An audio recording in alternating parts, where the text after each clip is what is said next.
तो इस एपिसोड की शुरुआत में दिखाता है कि ली जिनियन अंदर आ जाता है। ताइहो मर्चेंट ग्रुप के लीडर सामने बैठे होते हैं और उसे कहता है कि ली जिनियन कितना अरसा हो गया, मेरे ख्याल में 10 साल के थे जब तुम पहली बार यहाँ पर आए थे। मैंने आखिरी बार तुम्हें तभी देखा था, तुम अपने फादर के पीछे छुपे हुए थे। एक छोटा सा बच्चा यहाँ पर अपने फादर के पीछे छुपकर यहाँ पर आया था। और देखो तो जरा यहाँ पर तुम कितने डिपेंडेबल इंसान बन चुके हो। अब तो तुम यहाँ पर बहुत ज़्यादा यंग और एक बहुत ही हैंडसम लड़के बन चुके हो। तो हमारा ली जिनियन उनसे कहता है कि मास्टर आपका बहुत बहुत शुक्रिया, जो लास्ट टाइम आपने मेरे लिए एजुराइट एसेंस भेजा था उसी की वजह से मैं यहाँ पर बेहतर हो पाया हूं। तो मास्टर से कहते हैं कोई बात नहीं, मैंने यहाँ पर वो इसलिए तुम्हें भेजा था क्योंकि तुम्हारे फादर अक्सर मुझे लेटर्स लिखा करते थे। तुम्हारे फादर एक बहुत ही अच्छे इंसान है और मेरे बहुत ही अच्छे दोस्त हैं। तुम्हारे फादर ने मुझे लेटर लिखकर भेजा, उन्होंने कहा कि उन्हें अपने बेटे से बहुत ज़्यादा उम्मीद है, उन्हें लगता है कि उनका बेटा एक ट्रू मार्शल मास्टर बन सकता है। इसी वजह से वो चाहते थे कि मैं उनकी मदद करूँ। मेरे पास जो कुछ भी ऐसा है जो कि उनकी मार्शल आर्ट्स को सपोर्ट कर सके, तुम्हारी मार्शल आर्ट्स को सपोर्ट कर सके। तो मैंने यहाँ पर अपने पास से एजुराइट एसेंस को भेज दिया क्योंकि मेरे लिए तो बिल्कुल बेकार चीज़ थी और मैंने तुम्हारे लिए भेजी। तो देखो यहाँ पर तुम कितने हैंडसम और एक बहुत ही कमाल के मार्शल आर्टिस्ट बन चुके हो। तुम्हारा ली जिनियन से कहता है कि सर आपका बहुत बहुत शुक्रिया, आपने मेरे लिए बहुत कुछ किया और उसके लिए मैं यहाँ पर आपके उस एहसान का बदला चुकाने के लिए यहाँ पर आया हूँ। और साथ ही हमारा ली जिनियन कहता है कि आप मुझे यहाँ पर इन लोगों के बारे में बताएं कि ये लोग कौन है और कब से यहाँ पर आपके पास से पैसे मांग रहे हैं। अब आपको बिल्कुल परेशान होने की जरूरत नहीं है, मैं अभी यहाँ पर इस बंदे को लेकर इसके बेस के ऊपर जाऊंगा, जाकर इसके सेक्टर लीडर से भी निमट कर आता हूँ और देखता हूँ कि आज यहाँ पर इनका मसला क्या है। तो इसी के साथ ही मास्टर जो होते हैं वो सोच रहे होते हैं कि ली सियोंगमिन तुम्हारा बेटा वाकई में बहुत ज़्यादा कमाल का है और एक बहुत ही महान मार्शल मास्टर है। मुझे तुम्हारे बेटे के ऊपर बहुत ज़्यादा फख्र है और मुझे लगता है कि तुम्हें भी अपने बेटे के ऊपर फख्र होना चाहिए। तो ताइहो ग्रुप के मर्चेंट लीडर जो होते हैं वहाँ पर नीचे उतर कर आते हैं और अपने पास से पेन निकालते हैं और उसे कहते हैं कि ये जज ब्रश है, क्या तुम इसको देख रहे हो। इसके दो पेयर्स थे, एक पेयर जो था वो यहाँ पर वो बंदा ले गया जिसने यहाँ पर मास्टर यूनपिल को मारा था। मास्टर यूनपिल इसी को यूज करके अपनी मार्शल आर्ट्स को परफॉर्म किया करते थे। वो कभी यहाँ आपके स्ट्रॉन्गेस्ट गार्डियन हुआ करते थे, लेकिन उनके मरने के बाद जो बंदा उनको मारने के लिए आया था वो अपने साथ एक ब्रश को ले गया है और तुम इस ब्रश को अपने पास रखो, ये उनकी आखिरी निशानी है। तो हमारा ली जिनियन उनसे कहता है कि आपको बिल्कुल परेशान होने की जरूरत नहीं है, मैं मास्टर यूनपिल का बदला भी लूंगा और साथ ही आपकी प्रॉब्लम को भी हल करने वाला हूं। तो इसी के साथ ही नेक्स्ट सीन जो होता है हमें एक बेस का दिखाया जाता है जहां पर हमारा ली जिनियन जो होता है उस बंदे ली को अपने साथ लेकर पहुंचता है। तो उसे कहता है कि हमारा सेक्टर लीडर यहीं पर रहता है। तो ली जिनियन से कहता है कि जरा ऊंची आवाज में बात करो, कहीं तुम मुझसे झूठ तो नहीं बोल रहे, क्या तुम्हारा सेक्टर लीडर वाकई में यहाँ पर रहता है। अगर तुमने यहाँ पर कुछ भी उल्टा सीधा करने की कोशिश की तो फिर मैं यहाँ पर तुम्हारी हालत खराब कर दूंगा। हाँ ठीक है कि तुम्हारे एक दो दांत टूट गए हैं, लेकिन इसका मतलब ये नहीं है कि तुम यहाँ पर प्रॉपरली बात भी नहीं कर सकते। तो मास्टर ली कहता है कमीना कहीं का, इसने लास्ट टाइम जो मुझे पंच मारा था मेरे एक दो नहीं बल्कि मेरे सारे के सारे दांत टूट गए थे। इस कमीने ने यहाँ पर मेरे सारे दांत तोड़ दिए, लेकिन इसकी एरोगेंस यहीं पर खत्म होने वाली है। मैं इसे अपने सेक्टर लीडर के पास लेकर आया हूँ, हमारे सेक्टर लीडर इसे चुटकी बजाकर मार डालेंगे और उसके बाद मेरा बदला भी यहाँ पर पूरा हो जाएगा। चाहे ये कितना ही स्ट्रॉन्गर क्यों ना हो, लेकिन ये हमारे नए सेक्टर लीडर के मुकाबले में कुछ भी नहीं कर सकता। तो इसी के साथ दरवाजा खोलकर वो उसे अंदर लेकर आता है तो सामने उसका सेक्टर लीडर बैठा होता है। तो सेक्टर लीडर जो अपने आप को लेफ्ट गार्डियन कहता है वो सामने बैठा होता है और कहता है कि देखो तो जरा यहाँ पर ली तुम अपने साथ एक गेस्ट को लेकर आए हो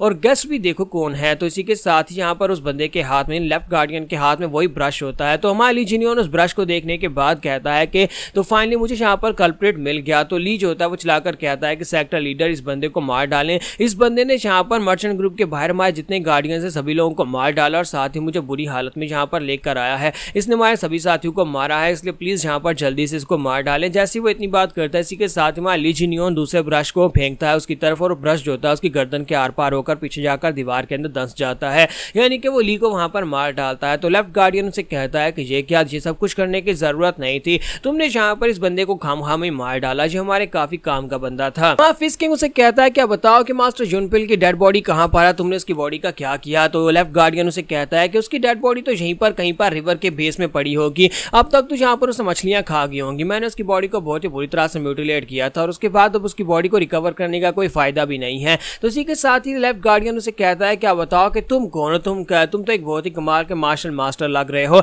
लेकिन मैंने यहाँ पर किसी ऐसे मार्शल मास्टर को नहीं देखा, लगता है कि तुम कोई हिडन मार्शल मास्टर हो। क्या तुम किसी के डिसाइपल हो, क्या तुम यूनपिल के डिसाइपल हो, क्योंकि हम लोग जानते हैं कि मास्टर यूनपिल का कोई डिसाइपल नहीं था, लेकिन फिर तुम कौन हो सकते हो। क्यों ना हम लोग यहाँ पर एक क्वेश्चन आंसर का सेशन रखें, एक सवाल तुम पूछो उसका जवाब मैं दूंगा, एक सवाल मैं पूछूंगा उसका जवाब तुम देना और उसके बाद हम लोग अपने मसले को निपटा लेंगे। ली जिनियन से कहता है तो पहला सवाल मैं पूछूंगा, बताओ क्या तुम्हारा सुपीरियर मास्टर जो है क्या वो यहाँ पर पर्पल कलर का रोब पहनता है। तो इसी के साथ ही लेफ्ट गार्डियन कहता है हाँ तुम्हें ये सब कुछ कैसे पता चला। हाँ मेरा मास्टर पर्पल कलर का गार्डियन पहनता है और उसके हाथ में उसका जो स्पेशल वेपन है वो एक फैन है, यानी कि वो ह्यूमन या डीमन किंग के बारे में बात कर रहा था और उससे कहता है कि वही मेरा मास्टर है। फिर साथ ही लेफ्ट गार्डियन उसे कहता है कि अब मेरी बारी है, मैं तुमसे सवाल पूछता हूँ, तुम मायरे डीमन पैलेस की तरफ से भेजे गए हो, क्या तुम मायरे डीमन पैलेस से हो? तो हमारा ली जिनियन जो होता है वो सोच रहा होता है कि मायरे डीमन पैलेस का नाम वो पहले भी सुन चुका है। कैल्डर अपने बारे में कह रहा था कि वो मायरे डीमन पैलेस से है, लेकिन इसका मतलब यह है कि मायरे डीमन पैलेस और ये डिमोनिक पैलेस के लोग जो दोनों ही अलग अलग फैक्शन के लोग हैं। तो हमारा ली जिनियन उसे कहता है नहीं, मैं उससे फैक्शन से नहीं हूं। तो ये बात सुनते ही लेफ्ट गार्डियन गुस्सा हो जाता है और कहता है कमीने कहीं के तुम्हारी हिम्मत कैसे भी यहाँ पर फिर मेरे सामने आकर इतने एटीट्यूड के साथ खड़े होने की? मुझे लगा कि तुम मायरे डीमन पैलेस हो, इसी वजह से मैं तुम्हें रिस्पेक्ट दे रहा था, लेकिन असल में तुम मायरे डीमन पैलेस से तो हो ही नहीं। फिर साथ ही वो कहता है माफ करना, मैं यहाँ पर गुस्से की वजह से एक्साइटेड हो गया था, लेकिन हम लोग यहाँ पर अपने क्वेश्चन आंसर के सेशन को जारी रखते हैं। चलो अब यहाँ पर तुम्हारी बारी है, पूछो तुम क्या पूछना चाहते हो। तो हमारा ली जिनियन उसे कहता है कि बताओ तुम्हारी पोजीशन क्या है तुम्हारे कल्ट के अंदर। तो उसी के साथ ही लेफ्ट गार्डियन उसे कहता है कि मेरे जो मास्टर्स हैं वो मुझे लेफ्ट गार्डियन कहते हैं, यही मेरी पोजीशन भी है। अब मेरी बारी है सवाल पूछने की, बताओ कि तुम्हारा मास्टर क्या वो मेरे मास्टर्स के हाथ से मरा था, यानी कि क्या मेरे मास्टर ने तुम्हारे मास्टर को मारा है? तो ली जिनियन उसे कहता है कि हाँ तुम्हारे मास्टर्स ने उसे मारा है। फिर साथ ही ली जिनियन से कहता है कि अब मेरे सवाल की बारी है, बताओ कि क्या तुम्हारे पेरेंट्स जो थे, क्या लास्ट टाइम जो डिमोनिक वार हुई थी, क्या उस डिमोनिक वार में तुम्हारे पेरेंट्स मारे गए थे? तो वो कहता है हाँ मेरे पेरेंट्स उसी वार में मारे गए थे, तुम्हारे राइटियस मास्टर्स ने उसे मार डाला था। लेफ्ट गार्डियन उसे कहता है कि अब मैं आखिरी सवाल पूछने वाला हूं, लेकिन आखिरी सवाल पूछने से पहले मैं यहाँ पर तुमसे चाहता हूं कि तुम सही तरह से सोचकर जवाब देना।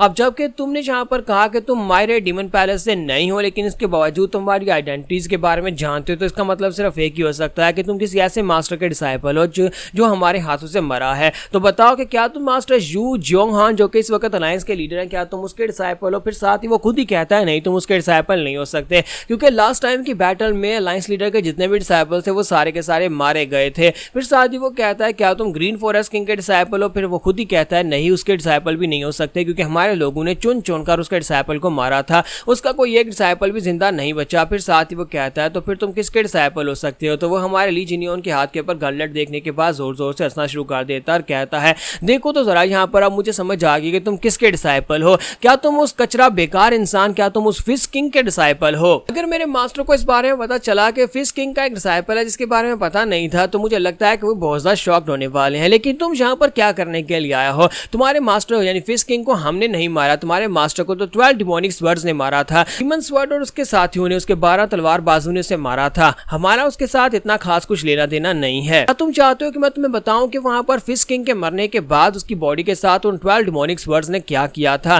तो जहां पर हमारी एपिसोड 72 का एंड करेंगे और नेक्स्ट एपिसोड में देखेंगे कि अब आगे क्या होगा।